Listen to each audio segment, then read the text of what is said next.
Oi, meu nome é Rita e meu ex-namorado me mandou pra cadeia quando eu tinha 16 anos porque eu descobri todos os segredinhos dele. Tudo isso começou no verão. Meus pais não tinham nenhum tempo livre, então eles sempre me mandavam para acampamentos de verão e centros de entretenimento. Conheci o David quando meus pais me colocaram em aulas de planador nos finais de semana. David foi meu instrutor. Ele tinha 25 anos na época. Bem gato, sarado e, bom, receber a atenção de um cara mais velho me fazia sentir super adulta. Acho que por ficarmos tão próximos e em perigo constante, nos fez ficar íntimos muito rápido. Logo começamos a não fazer as aulas. David me levava para passear fora da cidade e a gente passava esse tempo juntos. Eu me sentia rebelde. O David disse que eu nunca poderia contar sobre nós para os meus pais porque poderíamos ter problemas. Mas eu já sabia disso, eu não era burra. Depois de umas semanas, finalmente nos beijamos. Eu nunca tinha tido um namorado antes, então perguntei: a gente tá namorando? Ele concordou, mas disse: ninguém pode saber sobre nós, vamos ser como Romeu e Julieta. Pareceu tão romântico! Nós até criamos uns personagens. Ele seria o Henry, meu professor de teatro. E, para os conhecidos dele, ele me apresentaria como a sua sobrinha, Julie. Eu gostava de brincar disso. Era divertido e emocionante. Mas eu não sabia no que tudo isso ia virar. Depois de um mês, eu visitei a casa dele pela primeira vez. Ele estava tomando banho e eu não tinha nada melhor para fazer. Então fui bisbilhotar. Foi aí que abri a porta do armário e vi um uniforme da polícia. Passou tanta coisa pela minha cabeça. Coloquei aquilo na cama e assim que ele entrou, eu gritei: mas que porcaria é essa? Ele parecia culpado e depois de um minuto de silêncio, ele finalmente admitiu ser da polícia. No começo, eu fiquei um pouco confusa. Mas, ao mesmo tempo, o que pode dar errado? Era um policial ali comigo. Acho que eu me sentia intimidada pelo David. Por que ele iria querer passar tempo com uma adolescente, então? Mas ele era ótimo em me acalmar. Bom, você se sente uma criança? Ele disse. E é claro que não. Eu me sentia uma mulher ao lado dele e era emocionante. Eu pude usar as algemas dele. Uma semana depois disso tudo, o David começou a me evitar. Ele não respondia minhas mensagens no WhatsApp fazia algum tempo, então liguei para ele, mas sem sucesso. Eu comecei a suspeitar que ele tinha achado outra pessoa. Então, fui até a casa dele. O David abriu a porta e me puxou para dentro. Eu perguntei: o que aconteceu? Ele disse que a gente tinha que dar uma pausa no nosso relacionamento porque ele estava sendo monitorado no trabalho por causa de uma promoção. Eu disse para os meus pais que passaria a noite na casa de uma amiga. Então fiquei lá.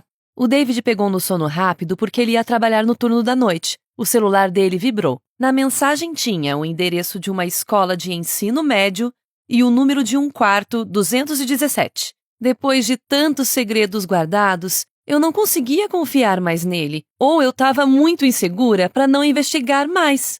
Então eu saí de fininho para dar uma olhada. Ai, se eu pudesse saber no que eu estava me metendo! Quando eu saí do ônibus, vi que era uma escola de indígenas. Fui até a área dos dormitórios, mas num dos corredores, um guarda me viu. Eu, loira e pálida do jeito que sou, estava mais exposta que um dedo machucado. Eu fui correndo em direção às escadas. Cheguei ao quarto 217. Bati na porta, mas ninguém atendeu. Então usei o que aprendi nos meus acampamentos. Abri a fechadura da porta e entrei. Não tinha nada fora do comum em comparação com outros dormitórios. Roupas por toda parte, livros jogados. Alguns eu até reconheci. Era de uma peça de Shakespeare. Achei aquilo estranho. Mas uma coisa era estranha para uma adolescente. Porque o computador e o celular estavam largados em cima da mesa. Talvez ela estivesse no banho. Então, eu resolvi usar aquele momento para testar meus conhecimentos. Eu não consegui desbloquear o celular porque tinha um scanner de digital, mas eu sabia como descobrir a senha do computador. Eu estava tão perto, mas tão perto de descobrir tudo, mas assim que consegui, o guarda entrou.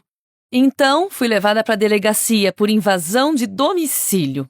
Eles me levaram para uma sala de interrogatório para esperar por alguém que lidasse com menores. Eu não disse meu nome. Fiquei com medo de irritar meus pais. Eu esperava que o David aparecesse na delegacia. Mas, nossa, como eu subestimei o que ia acontecer depois. Bem, enfim, algumas horas depois, o David chegou. Ele estava falando bem baixo e parecia nervoso. O que você falou? Eu não disse nada. Eu preciso saber porque eu posso perder meu emprego. No calor do momento, eu comecei a gritar com ele. De quem era aquele quarto? Da sua nova namorada? Ele me mandou ficar quieta, ficou em silêncio por um tempo e depois explicou. Uma mãe ligou para a delegacia preocupada porque a filha sumiu. É isso. E agora eles acham que você está envolvida. O que você fez? Nada. Eu só entrei naquele quarto e tentei mexer um pouco no computador dela. Você conseguiu logar nele?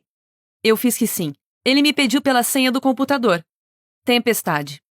Depois ele me disse para deletar todas as minhas conversas com ele, porque se os colegas dele descobrissem, ele seria demitido e aí ele não poderia me ajudar. E eu deveria ligar para os meus pais. Eu estava em choque, mas fiz exatamente o que ele disse. Meus pais chegaram, mas não puderam me levar para casa porque mais coisas vieram à tona. Meu celular foi tirado de mim, eu estava morrendo de medo e eles também pegaram minhas digitais. Foi o próprio David que me escoltou até a cela. Enquanto ele me levava até lá, eu tentei cochichar para ele. O que está acontecendo? Mas ele fingiu que não ouviu. Eu sabia que não era nada bom. Eu fui acusada de invasão, adulteração de evidências e era suspeita pelo desaparecimento da garota chamada Kimi. Eu tava bem na... Mas espera, fica ainda melhor. Então, pouco antes de ser interrogada, o David entrou. Eu tava tremendo. O que você fez? Agora eles acham que eu apaguei o computador dela para esconder alguma coisa. Eu vou ficar presa por 20 anos. Relaxa, a Kimi vai aparecer logo e as acusações vão ser retiradas, ele disse. O David parecia incomodado comigo, como se eu estivesse exagerando. Mas eu tava presa. Eu continuei fazendo perguntas. Como você sabe que ela não tá morta? É só mais uma garota que fugiu. Coisas assim acontecem o tempo todo. Eu notei que ele estava ficando cada vez mais irritado e zangado. Como você tem tanta certeza? Continuei perguntando para ele. Aí, do nada, ele sorriu, parecendo uma pessoa completamente diferente, como o David que eu conhecia, segurou a minha mão e disse: confia em mim. E eu confiei. Os detetives vieram para me perguntar sobre minha lista de chamadas. Eles acharam um link entre mim e a menina desaparecida. Eu e ela já tínhamos ligado para o mesmo número muitas vezes. Eles me mostraram o número e eu reconheci imediatamente. Parecia que estava tudo girando. Coisas assim acontecem o tempo todo. Eu ficava ouvindo a voz dele, repetindo isso várias e várias vezes. Tempestade, Shakespeare. Eu só podia estar cega. Eu poderia ter sido a próxima vítima. Eu estava com medo. O policial continuou me pressionando. Meus pais tentaram me confortar e perguntaram: o que você fez para me forçar a falar? 1 milhão de vezes! Então eu soltei um pouco de ar e comecei do começo. Desde o momento que conheci o David até o momento em que ele me levou até a cela. Os policiais invadiram o computador da casa do David, onde eles acharam mensagens de várias garotas da região. Algumas tinham medo de ser deportadas, outras faziam coisas ilegais. E algumas eram como eu, mas no final das contas, todas nós tínhamos medo da polícia. Todas nós éramos as Julies dele, até que a Kimi desapareceu. Então ela voltou para casa depois de ficar na casa de uns amigos por uns dias sem avisar a mãe dela ou a escola. Ela não se sentia segura para voltar. Ela tinha medo que o celular ou computador dela estivesse grampeados. Bom, e isso era quase verdade. Porque o endereço foi enviado para o David por um colega de outra delegacia que tinha acesso às informações do Departamento de Educação. Foi aí, então, que comecei a me sentir insegura. Como se tivessem roubado a minha infância. Enquanto pessoas que juraram nos proteger atacavam as pessoas mais vulneráveis da sociedade. Levou um tempo até que eu pudesse entender tudo o que aconteceu. Mesmo que eu me sentisse como uma mulher adulta, eu era uma criança.